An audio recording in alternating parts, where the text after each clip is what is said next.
সুপ্রভাত। আজ 24শে বৈশাখ, 7ই মে। সূর্যোদয় 5টা 5 মিনিট, সূর্যাস্ত 6টা 3 মিনিট, মঙ্গলবার।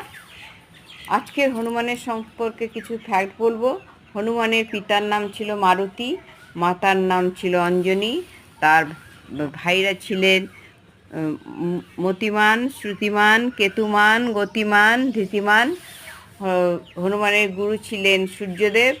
নবর ব্যাকরণ শিক্ষার জন্য তার বিবাহিত হওয়া খুব প্রয়োজন ছিল, তাই সূর্যদেবের তেজোৎপন্ন এক পরমা সুন্দরী কন্যা শুভ্রলার সাথে তার বিবাহ হয়। সূর্যদেবের আশীর্বাদে তবুও তিনি ব্রহ্মচর্য থাকেন। আর ওনার পুত্রর নাম মকরধ্বজ।